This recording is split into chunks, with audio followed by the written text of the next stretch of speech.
Bienvenue dans cette nouvelle vidéo, ici Julien Maurice et je voulais ici bien partager 8 conseils et astuces pour organiser et mettre en place vos webinaires sur Zoom Meeting. Alors je précise d'ores et déjà que je vais me baser ici sur l'outil Zoom Meetings et non sur la fonction webinaire de Zoom qui est surtout pertinente si vous souhaitez organiser des événements sur un mode descendant regroupant un très grand nombre de participants. Dans la limite de 1000 personnes, vous pouvez utiliser Zoom Meeting qui laisse une plus large place, je dirais, à l'interactivité. La première chose que nous allons faire si nous souhaitons organiser un événement public et partager le lien d'invitation sur les réseaux sociaux sera de demander aux futurs participants de s'inscrire via un formulaire. L'avantage de cette méthode est que vous pourrez à l'avance connaître le nombre de participants potentiels ainsi que leur identité sur Zoom, avec notamment l'adresse mail associée. Ce formulaire s'active simplement en cochant la case obligatoire devant inscription lors de la création de votre réunion. Mon deuxième conseil sera d'activer la salle d'attente de manière à ne laisser entrer dans un premier temps que l'intervenant et attendre l'heure du webinaire pour bien sûr ouvrir les portes. L'idée ici est de donner rendez-vous à l'intervenant 10 minutes à l'avance par exemple, afin de préparer sereinement l'intervention. L'idéal selon moi est donc de désactiver le code secret et d'activer la salle d'attente. Passons maintenant au troisième aspect qui concerne l'aspect design et ce que l'on appelle dans Zoom la valorisation de votre image de marque. Cet onglet vous permettra d'ajouter une bannière que je crée en général sur Canva aux dimensions conseillées de 640 x 200 pixels et également votre logo si vous en avez un. Allons tout de suite voir à quoi ressemble notre nouveau formulaire. Vous voyez, c'est tout de suite plus sympathique. Avant de poursuivre, et si vous apprenez quelque chose dans cette vidéo, merci par avance de cliquer sur le bouton j'aime pour m'encourager et pensez bien sûr à vous abonner. Si vous souhaitez également que je vous accompagne dans votre montée en compétences sur Zoom Meeting, sachez que la formation Zoom pour tous est dorénavant accessible. Elle vous permettra sur un parcours d'environ 3 heures d'appréhender l'essentiel de la solution pour vos réunions, classes virtuelles et webinaires. Le lien est en description. Allez, on y retourne. Nous avons paramétré notre réunion et préparé notre beau formulaire. C'est parti, nous pouvons envoyer les invitations sur nos réseaux sociaux préférés.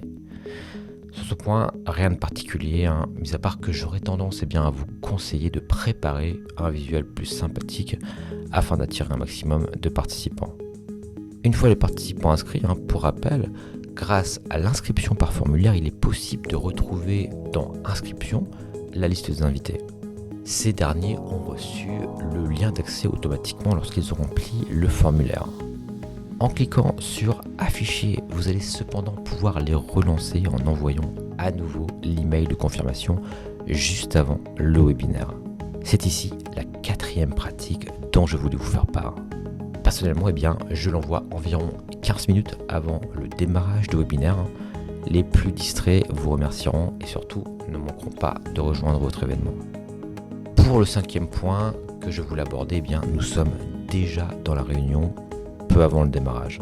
Puisque vous avez activé la salle d'attente, vous allez pouvoir accepter pour rappel, dans un premier temps, uniquement le conférencier. Et l'idée est de tout de suite le nommer en tant que co-animateur.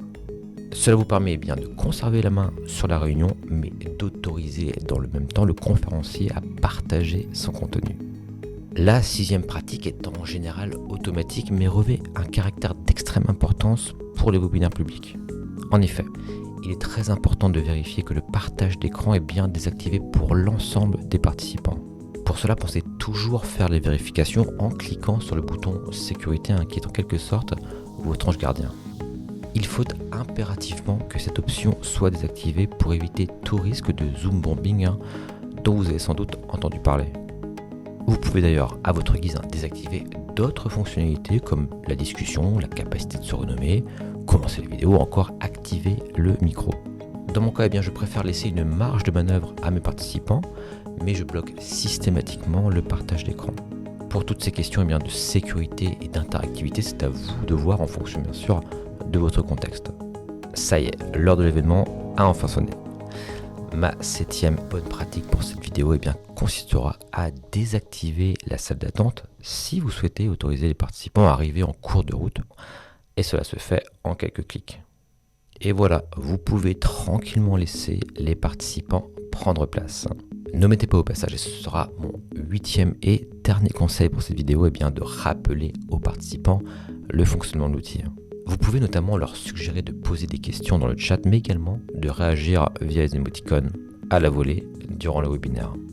Pour ma part, je leur conseille également d'activer l'affichage galerie que je trouve très sympathique pour générer un sentiment de présence et de groupe en début et en fin de webinaire également pour les questions.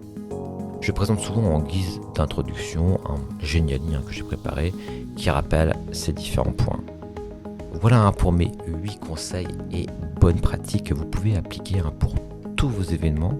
Vous avez ici, de mon point de vue, les incontournables pour allier à la fois simplicité, sécurité et ergonomie.